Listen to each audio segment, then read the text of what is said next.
Glória a Deus. Bom dia, família. Deus abençoe você. Que bom que você veio e está aqui. Muito bom estarmos juntos. Alguém aqui pela primeira vez hoje? Sejam muito bem-vindos. Em nome de Jesus, que essa casa se torne um lar para vocês. Amém? Que essa família aqui sejam discípulos que possam caminhar junto com vocês, ensinando o bom caminho que devemos andar. Glória a Deus. Eu desejo mesmo que Deus possa falar com você hoje. Nós estamos com bastante expectativas no Espírito. Acredito que você também. E que hoje, certamente, Deus vai transformar a sua vida. Amém? Não só você que está aqui, família YouTube, aqueles que estão nos acompanhando, também possam receber uma graça específica da mesma unção que está neste lugar. Amém? Queridos, eu estou muito feliz. Para mim, hoje é um dia bastante assim, diferente. Eu acho que muitos de vocês estão acompanhando, né? Agora, eu não vou mais dizer papai te ama, eu vou dizer vovô te ama. Vovô ama porque sexta-feira o João chegou e chegou com novidades. Então, eu e a Giovana vamos ser avós. Nós estamos muito felizes, muito felizes. Sexta-feira também eu queria agradecer a igreja pelas orações. A minha sogra passou por um tempo muito difícil nos últimos 15 dias. Ela teve uma perfuração no intestino, foi às pressas para o hospital, fez uma cirurgia de emergência, mas graças a Deus se recuperou. Ela tem uma saúde assim, já está em casa. Eu não quis dizer, né? O Murilo disse que ela tem uma saúde irritante. Que fique registrado nos autos que foi o Murilo quem disse. Ela está muito bem, queridos. Ela teve alta na sexta-feira e ela está em casa conosco. Então, de fato, ela ainda vai testemunhar sobre isso. Um grande milagre. Na perfuração do intestino, ela teve todos, né, os órgãos contaminados, porque ela estava bem grave, quase com infecção generalizada, e chegou bem mal, mas Deus a livrou. Foram 15 dias de hospital, mas Deus é soberano. Amém? Glória a Deus, muito feliz. Obrigado pelas orações, por vocês que estiveram ao nosso lado nesse tempo difícil. Queridos, eu quero falar com vocês a respeito daqueles que creem. Amém? O título da mensagem hoje é Eles creram. Quantos creem, digam amém. Amém.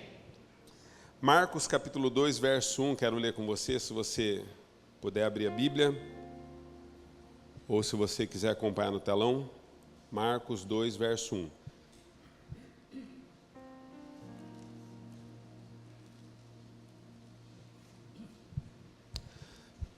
Vamos lá? Marcos 2. Diz assim, olha: poucos dias depois, tendo Jesus entrado novamente em Cafarnaum, o povo ouviu falar que ele estava em casa. Então muita gente se reuniu ali, de forma que não havia lugar nem junto à porta, e ele lhes pregava a palavra. Vieram alguns homens trazendo-lhe um paralítico, carregado por 4 deles. Não podendo levá-lo até Jesus, por causa da multidão, removeram parte da cobertura do lugar onde Jesus estava e, através de uma abertura no teto, baixaram a maca em que estava deitado o paralítico. Vendo a fé que eles tinham, Jesus disse ao paralítico: Filho, os seus pecados estão perdoados. Estavam sentados ali alguns mestres da lei, raciocinando em seu íntimo: por que este homem fala assim? Está blasfemando. Quem pode perdoar pecados a não ser somente Deus? Jesus percebeu logo em seu espírito que era isso que eles estavam pensando e lhes disse: por que vocês estão remoendo essas coisas em seus corações? Que é mais fácil dizer ao paralítico: seus pecados estão perdoados, ou levante-se, pegue a sua maca e ande? Mas para que vocês saibam que o Filho do Homem tem na terra autoridade para perdoar pecados, disse ao paralítico: eu lhe digo, levante-se, pegue a sua maca e vá para a casa. Muito bom, vamos caminhar um pouquinho nisso. Eu quero falar um pouquinho a respeito daqueles que creem. A ideia hoje é nós percebermos que nem sempre nós temos fé o suficiente para trilhar alguns caminhos e para alcançarmos algumas coisas, mas quando nós estamos envolvidos de pessoas que podem crer junto conosco, isso nos levanta também. Isso pode trazer cura nas nossas vidas, porque Deus coloca pessoas específicas em tempos específicos na nossa vida. Você já caminhou com pessoas assim? Quando você não tem mais forças, você não tem mais condições, você não tem mais o que fazer. E você está quase desanimando de tudo, deixando tudo, e algumas pessoas levantam você novamente dizendo, olha, é possível. Ele ainda segue no controle de tudo. A última palavra é dele. Ele é o Senhor soberano sobre todas as coisas. Não existe nada nos céus, na terra, debaixo da terra que ele não possa. Você já caminhou com pessoas assim? Que pega a sua maca muitas vezes e te levanta? Então nós vamos falar um pouquinho sobre isso. Jesus aqui, queridos, ele acabara de sair de Nazaré. Jesus estava dentro de uma sinagoga ministrando, e então ele lê um dos textos, do Antigo Testamento, um pergaminho. Ele lê Isaías, quando aquele texto diz assim, olha, o Espírito do Senhor está sobre mim, porque ele me ungiu. E quando Jesus então fala a respeito desse texto dentro da sinagoga, faz a leitura, aqueles que são religiosos começam a persegui-lo. Então eles pressionam Jesus ali dentro da sinagoga em Nazaré, e Jesus sai dali rapidamente, ele consegue atravessar a multidão e ele vai para Cafarnaum. E quando Jesus chega em Cafarnaum, queridos, Jesus então começa novamente a ministrar a palavra de Deus, porque ele é o próprio Verbo encarnado e sempre compartilhando de si, do Pai e do Espírito. Jesus está ministrando. À medida que Jesus chega em Cafarnaum, já era um momento no seu ministério bastante diferente de quando ele iniciou. Porque aqui Jesus já havia transformado água em vinho, já havia curado outras pessoas, já havia multiplicado pães, Jesus já tinha feito muitos milagres nesse momento. Então, nesse momento, Jesus ele já está rodeado de pessoas, porque ele estava sendo reconhecido como um grande profeta dos seus dias. E Jesus, então, nesse contexto todo, ele é apertado por uma multidão dentro de uma casa.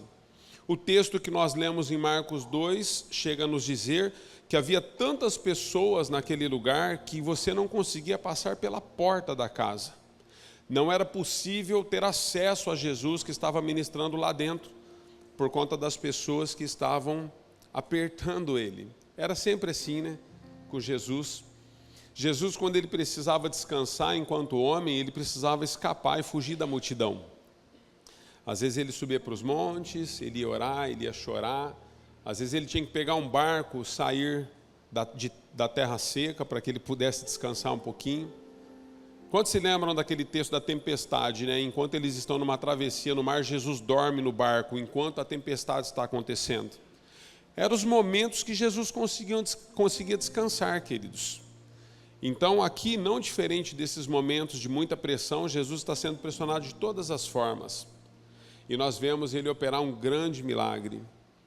Eu falava com o Murilo na quinta-feira aqui estamos tendo, aliás, tem sido uma bênção, estamos tendo estudo da carta aos Colossenses, nós estamos fazendo isso com um grande grupo, mais ou menos umas 100 pessoas estão aqui estudando, de maneira assim, bastante próxima daquilo que é o original. Nós temos procurado obedecer todas as escrituras no original, e nós estamos estudando com essa galera, os princípios da carta. E uma das coisas que nós falávamos é que muitas pessoas fazem de Jesus ou de Deus somente um grande ídolo nas suas necessidades, quando eles precisam clamar a Deus porque eles precisam de uma intervenção. Perderam o verdadeiro Deus de vista e tem ele somente como uma válvula de escape. A gente falava sobre isso. E aí eu, comentando com o Murilo ali no fundo, na quinta-feira, falei um pouquinho a respeito desse contexto, Quando Jesus usa a expressão assim, amados, para os fariseus daquele período, nesse contexto da cura desse paralítico, ele diz, olha, o que é mais fácil? Perdoar os pecados de um homem ou dizer para o paralítico, levante-se e ande? O que você acha que é mais fácil? Perdoar os pecados ou mandar levantar e andar? O que é mais fácil? Vamos lá, está com medo? Alguns acreditam que é perdoar os pecados, outros acreditam que é levantar e andar, mas deixa eu dizer para vocês, Jesus está dentro de um contexto, nós precisamos analisar isso no original. O contexto é que naqueles dias, outros sinais e maravilhas também era-se operado por meio de magos, de outros profetas, por meio de muitos espíritos, porque havia muita idolatria nos templos. Então, havia muito misticismo, havia muito sincretismo, muita coisa acontecendo nos dias de Jesus. Então, outras pessoas usadas pelo maligno também operavam sinais e maravilhas naqueles dias, mas ninguém era como Jesus. Por isso que Jesus é reconhecido como mais um dos profetas daqueles dias. Por que mais um dos profetas? Porque haviam outros que também estavam sendo reconhecidos por sinais que não eram de Deus, mas eram sinais de engano. Para você ter ideia, havia tanto malabarismo em relação a isso, que a Bíblia diz que aquele mágico, quando ele está em Atos dos Apóstolos acompanhando os discípulos, ele diz: olha, eu quero comprar esse dom do Espírito Santo aí, porque o que eu estou fazendo é menor do que o que vocês estão fazendo. Eu estou fazendo alguma coisa, mas é menor do que o que vocês estão fazendo. Então, curar, levantar pessoas, ressuscitar mortos, ainda era possível por meio de coisas ocultas naqueles dias. Mas o que não era permitido era você perdoar o pecado de alguém, porque na cultura de Jesus somente Deus poderia fazer isso. Então Jesus teve dois problemas com a religião. O primeiro problema foi quando ele se intitulou Filho de Deus. Porque a religião é assim, ela veio te apresentar uma regra, ela veio te apresentar um Deus severo, mas Jesus veio nos apresentar o Pai. Quando ele se declarou filho, ele teve problema. E quando Jesus disse que ele tinha autoridade para perdoar pecados, ele teve problema também. Aí Jesus finaliza o texto, vou ler o finalzinho do texto aqui de novo para vocês, ele diz o seguinte: olha, o que é mais fácil dizer ao paralítico, seus pecados são perdoados, ou levante-se, pegue a sua maca e ande? Mas para que vocês saibam que o Filho do Homem tem na terra autoridade para perdoar pecados, disse ao paralítico: eu lhe digo, levante-se, pegue a sua maca e vá para casa. Jesus está querendo dizer o seguinte: olha, a autoridade que me é dada pelo Pai, porque nós somos um, de perdoar pecados, ela é tão real que basta uma palavra minha. Eu estou dizendo, levanta e anda, filho. Só para que vocês saibam, a minha questão não é somente fazer sinais e maravilhas. A minha questão é escrever o nome daqueles que estão perdidos no livro da vida do Cordeiro. É isso que Jesus está dizendo. Então nós precisamos entender, amados, e eu quero perceber algumas coisas dentro desse momento com vocês, onde Jesus cura esse homem. Nesse contexto nós temos pelo menos quatro cenários que você precisa entender. O primeiro cenário que a gente tem nesse contexto é o cenário da multidão. Diga comigo, a multidão. A multidão é algo impressionante.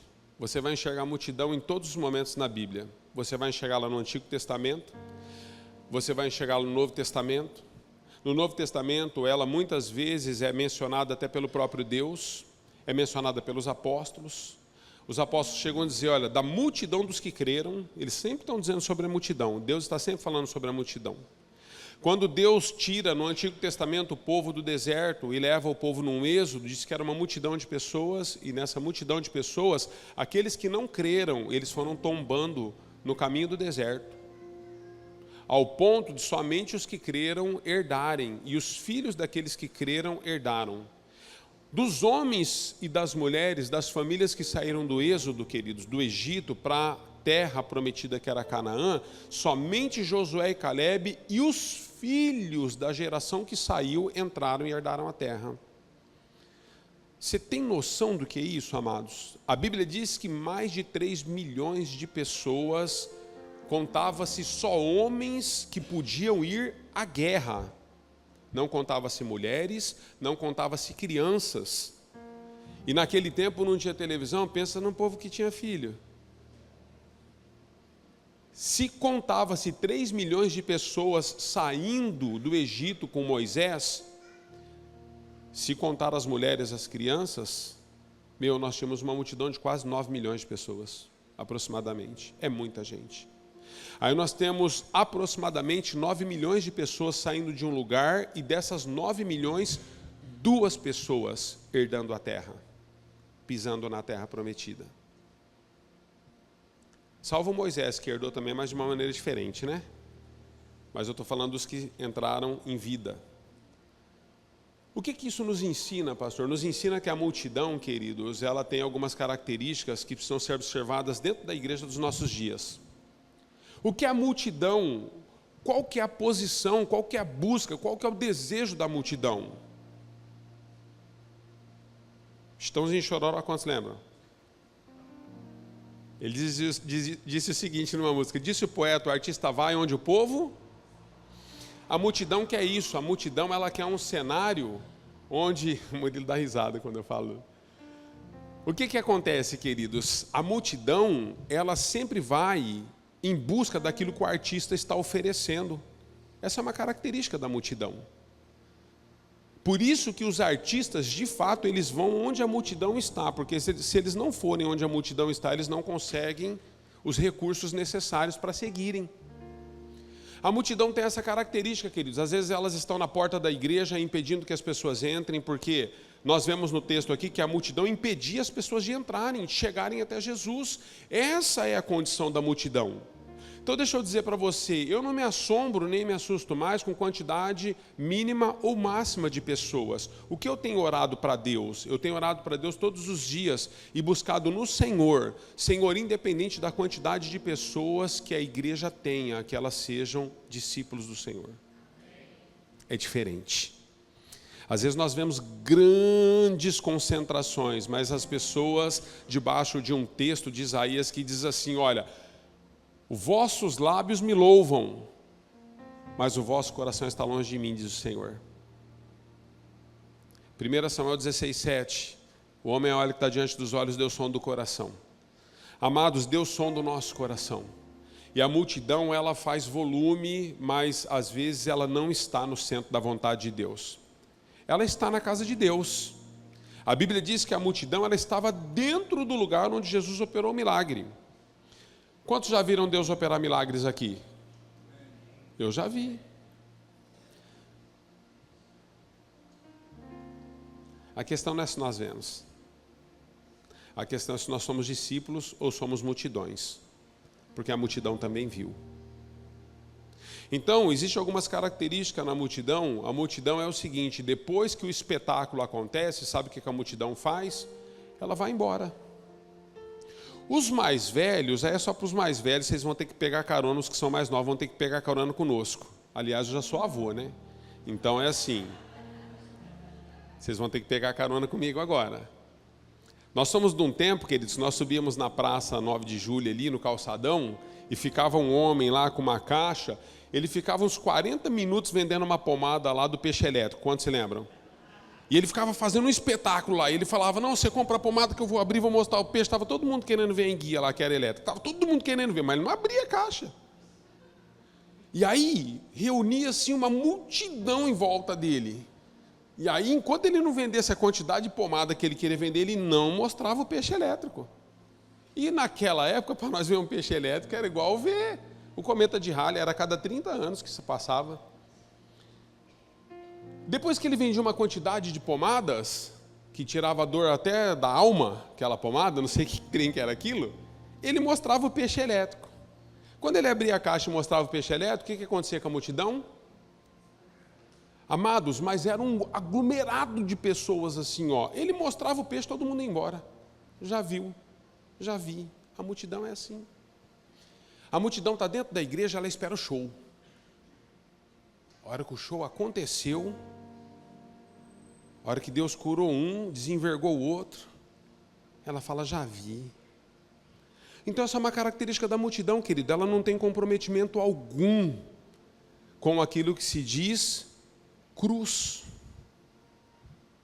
Sabia que Jesus, quando ele chama os seus discípulos, ele diz, olha, se você deseja ser o meu discípulo, você deve negar-se a si mesmo.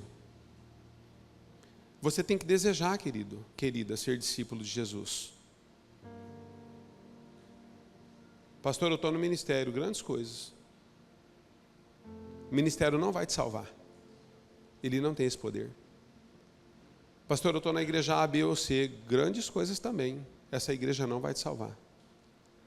Porque nenhuma placa tem esse poder. A Bíblia diz que existe, 1 Timóteo, existe só um mediador entre Deus, Pai e os homens, Jesus Cristo, Filho do homem. Se existe alguém que mediou a sua salvação e pode mediá-la, é Jesus Cristo de Nazaré. Não tem a ver com a posição que eu e você ocupamos. Eu posso pregar para vocês aqui todo domingo, queridos, mas se o meu coração for um coração de multidão, eu vou ter problemas. Então Jesus está dizendo para mim e para você: você veio para um espetáculo? Para se apresentar? Ou para ver as apresentações que acontecem nesse lugar? Você precisa ter comprometimento com a cruz. Pastor, seja mais específico, como acontecem as coisas na sua casa? Se Jesus for na sua casa quando todo mundo está longe, como que é lá? Quais são as suas conversas de bastidores com as pessoas que você dizem ser as suas amigas? Ah, nessa eu confio. Ah, nesse eu confio. Quais são as suas conversas de travesseiro quando você coloca o travesseiro debaixo da sua cabeça e da cabeça do seu cônjuge juntos, quando vocês fecham a porta do quarto? Como vocês olham para a igreja? O que vocês falam da igreja? O que vocês falam do cristianismo? Que conversa rola dentro da porta fechada do seu quarto em relação à igreja de Cristo? Porque a multidão, queridos, ela tem uma característica assim, ela só deseja o resultado, mas ela não tem o compromisso. Ah, pastor, eu tenho compromisso, eu não perco a hora, eu não isso, eu não aquilo, né? A agenda da igreja eu estou cumprindo. Irmãos, pelo amor de Deus, não é isso. Não é isso. Naquele grande dia dirão: Senhor, Senhor, no seu nome expulsei demônios. No seu nome eu fui no culto na comunidade Amor e Graça, não faltei numa célula. Estava no louvor, estava no Kids, estava na diaconia. Olha para o vovô. Multidões, queridos, as multidões são assim. As multidões, elas estão atrás dos sinais. Deixa eu dizer para você, não pare nos sinais. Os sinais, amados, eles servem para a vida daqueles que creram, eles servem somente para que um testemunho possa ser dado em tempo oportuno, sabia disso? Não pare nos sinais. Aliás, Deus deu uma palavra para mim e para você que cremos. Ele diz o seguinte: e os sinais seguirão os que? Eles nos seguirão, porque nós cremos. Se a Bíblia diz que os sinais nos seguirão, está falando de algo que não é estático, está falando de algo contínuo, em movimento, é uma ação. Então deixa eu dizer para você, não pare nos sinais. Quantas pessoas entraram na igreja e quando chegou aqui a comunidade era linda, linda, porque Deus fez um sinal quando ela chegou. Ou numa outra igreja, talvez você esteja nos visitando, é de uma outra denominação, quando você chegou, a igreja era linda. Linda, absolutamente linda. Porque os irmãos, porque o pastor, porque a liderança, porque a estrutura, porque a organização, era lindo. Mas você parou nesse sinal. E esse sinal não foi o suficiente para sustentar o seu ministério, a sua vida, a sua vocação. Sabe por que ele não foi o suficiente? Porque nada que sai de Jesus pode nos manter em pé. A única coisa que tem autoridade para nos fazer permanecer é se estamos fundamentados na rocha, que é Cristo Jesus. Nós precisamos entender isso. A multidão parava nos sinais. Então não pare nos sinais, queridos. Você precisa seguir em relação àquilo que Deus está fazendo. Você precisa entender que se você vai tentando se identificar, se algumas dessas coisas falam contigo, se você está se identificando como multidão, você precisa voltar. O que mais que a multidão faz, pastor? É o primeiro cenário desse contexto que Jesus está operando milagres. O que mais que a multidão faz? A multidão, ela deseja sempre recarregar a bateria para que ela possa viver mais uma semana. Às vezes a multidão vem para o culto, mas é porque ela sabe que se ela não vier, ela se sente até suja. Nossa, faltei no culto ontem, minha semana está péssima, não estou me sentindo bem, nossa, está um vazio porque eu faltei no culto. Queridos, em culto não se falta. Por que não se falta? Porque o culto nunca deixa a nossa vida. Às vezes eu não estou aqui, mas o culto não deixou de acontecer, porque o culto está em mim. Seja por palavras ou por obras, tudo que vocês fizerem, façam como se fosse para o Eu estou cultuando a Deus 24 horas da minha vida todos os dias, os 7 dias da semana, os 31 do mês, os 12 meses do ano. É isso, queridos. Nós temos um culto, nós somos um culto, cartas vivas, disse o apóstolo Paulo. Deus está fazendo algo na nossa relação íntima com Ele que nós precisamos entender, não tem a ver com espaço, não tem a ver com lugar, não tem a ver com multidões, não tem a ver com... Quantos estão entendendo? Deus está fazendo algo nas nossas vidas, mas a multidão ela só quer recarregar a bateria e voltar para mais uma semana de vitória. Não, não faça isso. Não é para isso que Jesus te trouxe aqui. Aliás, eu vi esses dias um Reels de um pastor dizendo o seguinte, olha, o ajuntamento das pessoas na igreja não é um ajuntamento de ovelhas, é um ajuntamento de pastores. Porque uma vez que nós fomos salvos, nosso nome foi escrito no livro da vida, nós já temos a condição de pastorear outras pessoas. Mas nós sempre nos reunimos só como se fôssemos ovelhas, só para receber e ser cuidados. Deus está dizendo algo para mim e para você. Cuidado com a multidão. O que Deus espera de você e de mim, se nós estamos, às vezes, nos relacionando com Ele como se fosse a multidão? Marcos capítulo 5 nos diz o seguinte, havia um homem com muitos demônios. Lembra quando nasceu o time do Palmeiras? O gadareno lá tinha mais de 2.000 demônios. Aí quando Jesus expulsou, falou, o que a gente faz? Aí Jesus falou, os demônios, entrem nos porcos. Aí nasce o time do Palmeiras, nasceu lá em Marcos 5. Olha o palmeirense, brincadeira, Paulão. Precisa chorar também. O que acontece? Havia uma multidão, queridos, de pessoas vendo como Jesus operava. Só que Jesus agora opera na vida de uma pessoa, libertando ele de uma legião de espíritos malignos. E quando Jesus liberta esse homem, sabe qual foi a primeira atitude desse homem depois de liberto? Ele falou assim, Senhor, eu desejo segui-lo. Onde quer que tu fores, eu desejo ir. E Jesus falou para ele, não, você vai voltar para sua casa e para sua família. Mas ele desejou seguir Jesus. Diferente da multidão, amados, discípulos desejam seguir o seu mestre. A multidão é curada e ela quer voltar para os seus afazeres.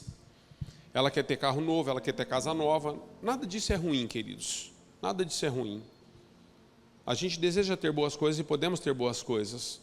Aliás, que Deus nos dê muitas boas coisas para que a gente possa compartilhar com outros. Está tudo certo, eu não tenho problema quanto a isso.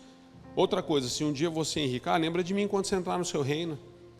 Está tudo certo, não tem problema quanto a isso. Mas eu estou querendo dizer o seguinte, quando Jesus operou na vida desse endemoniado, ele quis segui-lo. Ele não parou no sinal, ele não parou na cura, ele não parou no milagre, ele não parou na libertação. Ele diz o seguinte, se o Senhor devolveu a minha vida que eu não tinha, eu quero colocá-la nas tuas mãos para que o Senhor possa conduzi-la. Conduz a minha vida, Jesus. O Senhor devolveu o que eu não tinha. Não havia possibilidades, não fosse o Senhor intervir na minha vida, eu estava fadado à morte, ao desprezo, ao descaso. Então eu quero te honrar. Esse é o processo, queridos, na vida de todo aquele que creu. Nós nos omitimos, arrumamos confusão com todo mundo, sumimos. Tem uns irmãos que parecem ninja.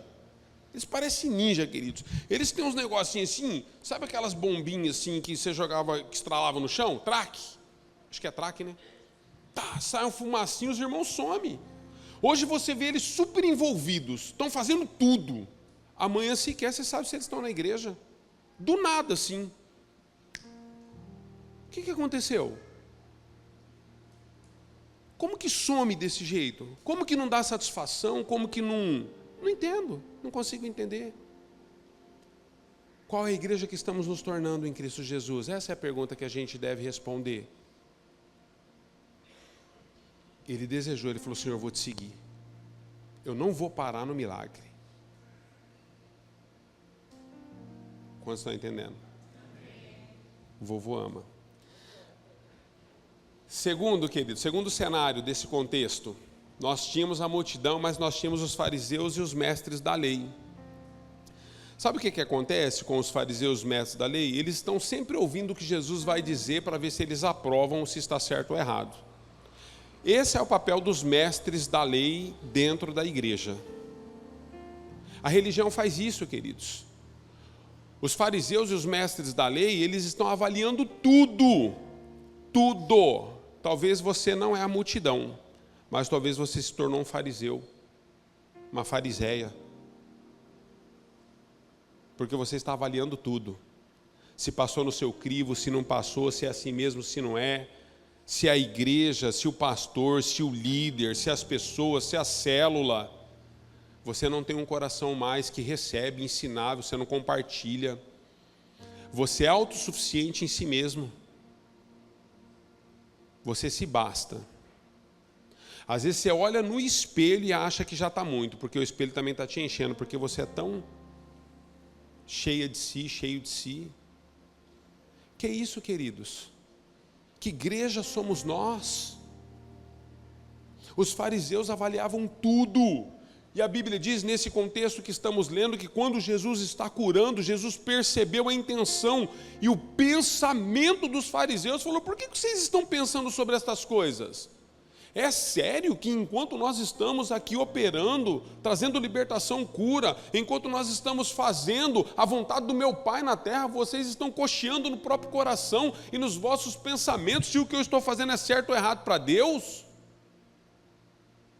Meu Pai, sabia, você pode julgar as minhas obras, mas você não pode julgar minhas intenções. Porque ainda que as minhas obras derem errado, Deus sabe a intenção que eu tive com elas. Às vezes nós fazemos boas coisas, amados. Coisas preciosas nós fazemos. Às vezes nós fazemos coisas que nós, quando fazemos, nós fazemos para Deus e em Deus, mas as pessoas julgam. Oh, pastor, você não tem esse direito. Eu não tenho esse direito, é por isso que eu não te julgo. Se você aparece, se você não aparece, se você fica, se você vai, se você deu, se você reteu, você sabe, é você com Deus. Se você ceiou, se você não ceiou, se você faltou, se você foi. Uma coisa eu sei. Todas as oportunidades que nós temos, a palavra de Deus é ministrada nesse púlpito, nesse lugar. Cada um retém o que é bom, o que entende diante de Deus. Então os fariseus são assim. Os fariseus, amados, eles têm a condição de não se alegrarem quando um paralítico ou um enfermo é curado porque foi sábado.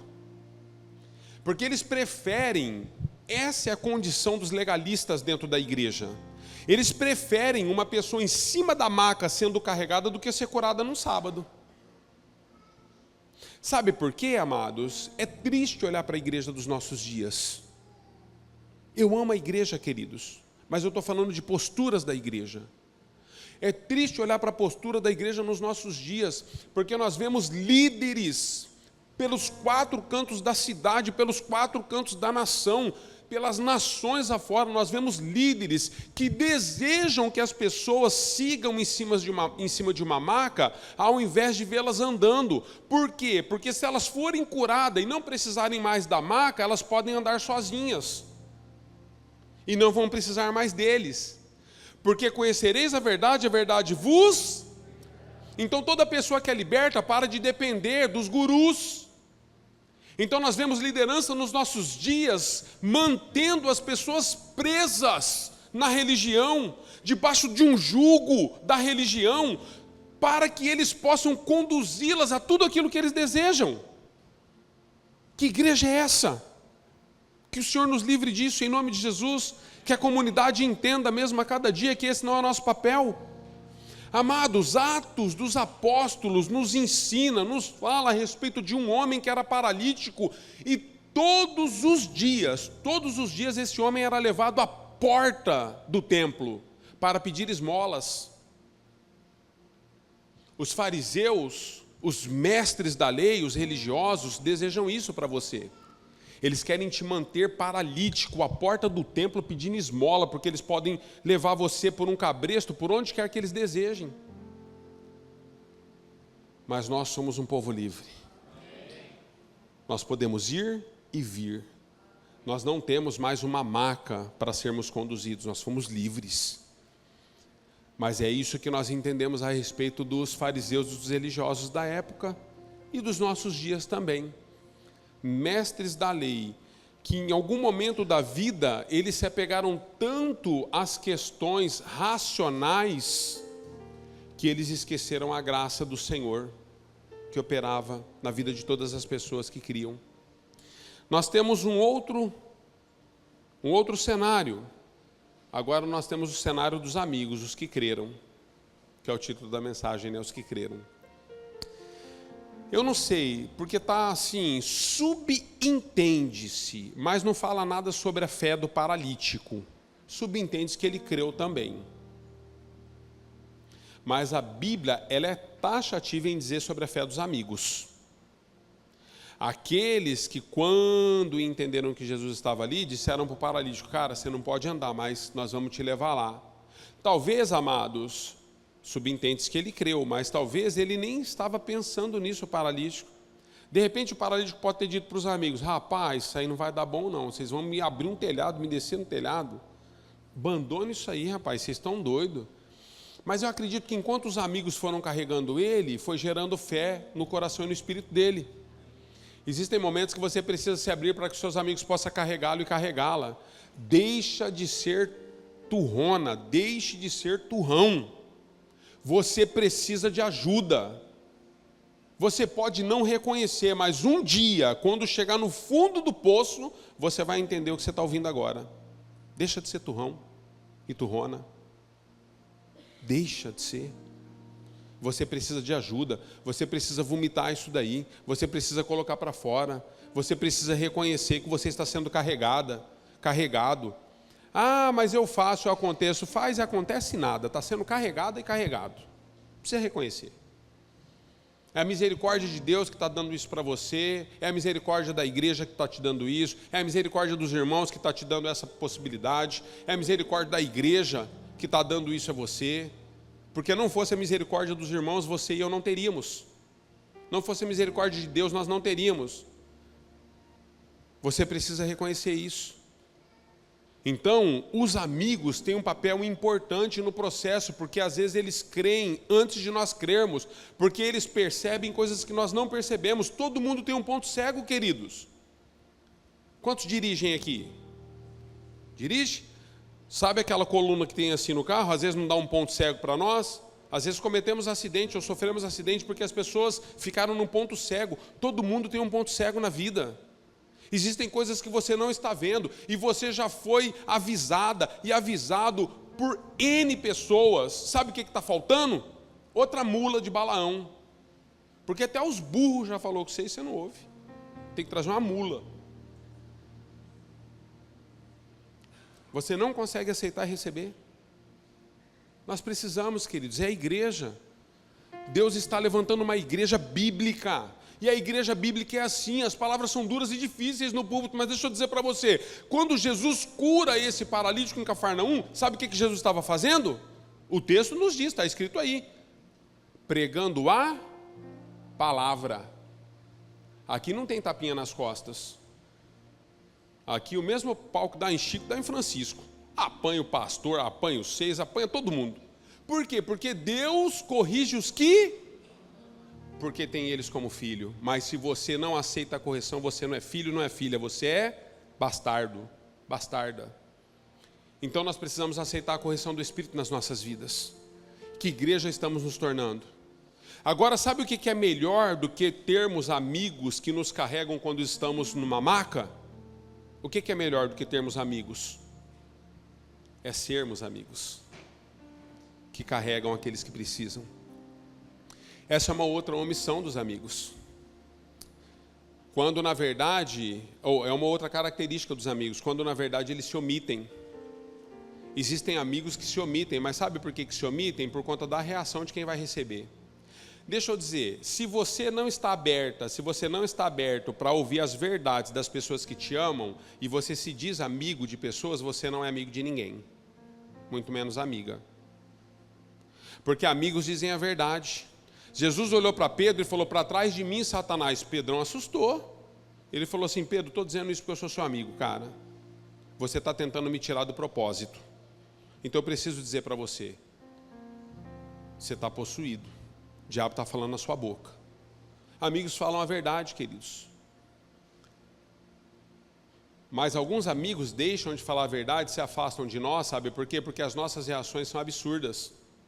Porque nós levamos as coisas para o lado pessoal, porque nós temos problemas na nossa alma, nos achamos o patinho feito da história. Em algum momento da nossa história alguém nos marcou, alguma coisa nos feriu. Então tudo que é dito para nós, nós associamos àquilo. Deixa eu dizer para você, eu nem estava lá quando isso aí aconteceu na sua vida, não é culpa minha. Essas pessoas aqui não estavam lá. Não é culpa delas quando tudo isso aconteceu lá na sua vida, não foi culpa nossa. Existem coisas na minha vida que vocês não estavam lá, queridos. Eu não responsabilizo vocês. Vocês não estavam lá. E mesmo que estivessem, talvez não poderiam fazer nada. Porque existem coisas que é somente entre nós e Deus. Jesus, quando sobe para o monte da transfiguração, ele leva os seus amigos. Mas Jesus, quando vai para o monte Getsemane, ele sobe sozinho. Transpirou gotas de sangue. Porque era entre ele e Deus, não tinha mais ninguém. Então você precisa se abrir. Uma igreja bíblica entende o que Deus está fazendo. Por último, queridos. Bom, não, deixa eu só finalizar dos amigos, né? Tem tanta coisa aqui que eu estou pulando. Mas ó, presta atenção, ó. Uma das características importantes dos amigos. Amigos não se importam com a multidão. Eles não dão ouvidos aos fariseus. Eles fazem algo que é fora da curva, abriram um telhado para descer o paralítico, e amigos acreditam incondicionalmente. Eles têm fé o suficiente para te ajudar no processo, ok? E por último, nesse cenário, nós temos o paralítico, que é uma pessoa que, por conta da sua paralisia, ela foi desassociada de tudo o que ela poderia viver, que eu e você vivemos naturalmente. O paralítico, ele não tinha condições de ir e vir, ele não tinha condições de se socializar com as pessoas, ele não tinha uma condição de um casamento normal, ele não tinha condições de intimidade com o cônjuge, ele não tinha condições de trabalhar, ele não tinha condições de tomar um banho sozinho, de ir ao banheiro sozinho, se limpar sozinho. Já pensou, queridos? O que a paralisia não faz conosco? Às vezes eu chego perto de algumas pessoas, espiritualmente dizendo, né, querido? Espiritualmente dizendo, porque você percebe, né? A paralisia está tão grande na vida da pessoa no mundo espiritual e na vida espiritualmente dizendo, que você sente um mau cheiro, porque a pessoa não consegue se limpar mais. A Bíblia chama isso de discernimento de espíritos. A gente consegue discernir. Eu já conversei com pessoas, literalmente, queridos, onde o odor veio no meu nariz no mundo natural. Tamanha era a questão de paralisia da pessoa. Cheira mal. Recentemente eu atendi não vou chamar de jovem, não vou chamar de homem, é meia idade. Atendi um meia idade ele marcou um bate-papo comigo, um café lá no shopping. Pastor, o senhor pode me atender? Eu falei, rapaz, eu estou numa correria, mas se for assim, entre o intervalo de um atendimento e outro, eu consigo encontrar você num lugar para tomar um café.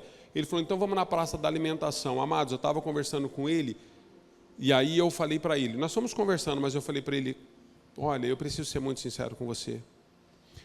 O odor da tua condição está na minha narina, cara, eu não consigo nem tomar o suco. Cheirando mal, eu estava sentindo cheiro de podre. Podre. Aí eu procura para lá, procura para cá, e Deus foi dando discernimento. E aí Deus começou a nos ministrar algumas coisas. Eu falei, olha, o ponto da sua vida é esse, filho. E ele falou, pastor, estou até o pescoço nisso aí. Eu falei, e o outro ponto é esse aqui. Ele falou, esse aí já passou do pescoço, esse aí eu já nem respiro mais. Esse aí eu já estou afundado. Eu falei, o outro ponto é esse. Eu falei, você precisa deixar tudo isso. Porque Jesus já te libertou agora, você precisa sair. Sabe, queridos, as pessoas não percebem, mas existem pessoas que elas se tornam repelentes daqueles que são pessoas que desejam ser discípulos. Porque a gente tenta se aproximar, mas elas nos repelem. Nos repelem. Como andarão dois juntos, não havendo entre eles acordo? Amós capítulo 3, verso 3. Como andarão, queridos? Não há acordo. Não há a mesma visão, o mesmo propósito, não há. Nós estamos no mesmo lugar buscando coisas diferentes. Nós não estamos aqui para satisfação própria, nós estamos aqui para um propósito. Deus não une pessoas, Deus une propósitos. Há um propósito na vida da igreja. ser sal e luz na terra, ser voz para aqueles que não têm. Quantas pessoas lá fora precisam da sua voz, de quem você é, de onde Ele te estabeleceu? Quantas pessoas precisam do nome delas escrito no livro da vida, precisam ser conduzidas porque são paralíticas, estão numa maca, precisando ser carregadas, mas a vida que a igreja vive é uma vida que não permite. Amados, Deus deseja nos usar com poder e autoridade, mas nós precisamos entender o que é cristianismo. Vovô ama. Estou empolgando. Igreja, queridos, é diferente desse rolezinho que muitos estão. Rolezinho e vibes. Muitos estão na vibe da... O que você é? Sou evangélico. Grandes coisas. Igreja é outra coisa. Mas eu tenho uma palavra para você. Se você se identifica com o paralítico, eu finalizo com isso. Trouxeram o paralítico a Jesus, e Jesus olha para aquele paralítico que está escrito aí no seu texto, no texto que lemos aí. Jesus assim, filho, o que Jesus diz? O que ele diz? Filho. Às vezes estamos numa paralisia, queridos, mas Jesus ainda nos vê como filhos. As pessoas não conseguem mais ver. Eu confesso para vocês, existem algumas pessoas que eu caminho ao longo dos anos, e principalmente nesses dias, eu só consigo enxergá-las como filhos pela fé mesmo. Pela fé. É fé, queridos. E confesso para você, alguns eu faço um esforço tremendo, algumas então nem se fala. É pela fé. Mas Jesus, Ele não anda só pela fé, Ele anda por aquilo que Ele é. E se Ele chamou de filho, é porque é filho. Porque Ele sabe quem são as ovelhas, quem são os bodes, quem são os filhos e quem não são. Quem é o joio e quem é o trigo. Deus sabe. Então Ele olhou para o paralítico e Ele disse, filho, os teus pecados estão perdoados. O perdão de pecados traz cura física. Talvez você precise entender isso. Você precise entender que algumas curas não chegaram na sua vida porque você ainda segue carregando alguns pecados que já foram perdoados. Abandona isso e você vai ver um milagre completo na sua vida. Abandona isso. Você não precisa disso. Deus não te criou para isso. Ele não tem isso para você. Então há esperança para os paralíticos hoje. Eu não sei em qual desses quatro contextos você pode ter percebido alguma área da sua vida. Pastor, não estou em nenhum deles, graças a Deus. Vou só pedir para você não erguer a mão, senão Deus te recolhe. Fica com a mãozinha baixada. A hora que nós louvar, você segura assim, porque se erguer, o anjo busca. Nós temos problemas, queridos, e não são poucos. Todos nós temos. Qual que é a diferença? Nós precisamos reconhecê-los e permitir que Deus possa agir. E quando não, nós precisamos entender que Ele se aproxima de nós e Ele diz o seguinte, filho, Mateus finaliza esse contexto, porque nós lemos em Marcos, mas lá em Mateus também tem esse contexto. Lá em Mateus ele traz uma colocação, uma afirmação a respeito desse paralítico que Marcos não trouxe. Mateus ele diz assim, filho, tem bom ânimo. Jesus fala isso em Mateus, para esse paralítico. Então deixa eu dizer para você, tenha bom ânimo hoje.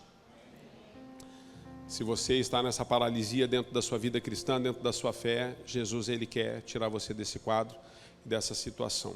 Amém? Quantos recebem essa palavra? Amém. Quantos creem? Amém. Eu queria que você ficasse em pé. Ministério de Música. Em nome de Jesus. A minha oração, queridos, é para que saiamos desse lugar diferente. Nós avançamos alguns minutinhos, se você precisa pegar a sua criança, você fica à vontade, se você precisar sair, não tem problema. Nós vamos fazer uma oração final. Eu quero orar por nós, quero me colocar ao lado de vocês e quero de fato pedir que Deus possa enxergar nessas 4 áreas na minha vida o que precisa ser restaurado em mim. Então, se você está aqui nessa manhã e você se identificou, ou com a multidão, ou com os fariseus, ou com o paralítico, ou com os amigos do paralítico. Eu não sei com quem você se identificou. Se você se identificou com uma dessas ou mais de uma dessas áreas, eu quero muito que você possa colocar diante de Deus e possa dizer: Senhor, muda a minha história, muda a minha realidade, eu preciso. Feche os teus olhos, eu quero orar por você. Senhor, no nome de Jesus, Pai, nós estamos neste lugar e nós sabemos que a palavra que o Senhor trouxe para nós hoje é uma palavra tão dura de exortação. Senhor, a Tua igreja, ela tem sido purificada, Senhor, ela tem sido transformada, ela tem sido regenerada. O Senhor tem nos transformado a sua imagem e a sua semelhança, mas para que isso aconteça, as impurezas precisam sair das nossas vidas. Por isso eu coloco, Senhor, a começar pela minha própria vida, eu coloco a vida de todos os meus irmãos na Tua presença. E eu quero declarar, Senhor, tudo aquilo que nós nos identificamos aqui hoje, cada um de nós, seja qual for a situação, a condição, eu quero pedir perdão, Senhor, por identificação juntamente com os meus irmãos. Nós queremos nos abrir para nos tornar a igreja que o Senhor espera que sejamos. Por mais dura e por mais difícil que seja a exortação do Senhor nas nossas vidas hoje, nós queremos declarar, Senhor, não aparte de nós o Teu Santo Espírito, que nós possamos ser conduzidos como filhos, e como esse paralítico foi liberto, Senhor, nós possamos receber uma libertação nessa manhã. Assim eu quero Te abençoar na autoridade do nome do Senhor Jesus. Que o Senhor Te abençoe, que Ele Te guarde, que o Senhor resplandeça o rosto dEle sobre você e que Ele Te dê a paz que o mundo não pode te dar. Que você tenha uma semana debaixo da dispensação do Espírito Santo e que essa palavra liberada possa trazer cura sobre toda a paralisia e libertação sobre toda a sua condição. Que seja uma semana onde você se torne uma testemunha viva, por onde quer que você ande, segundo o Evangelho de Jesus Cristo, em nome de Jesus. Amém e amém.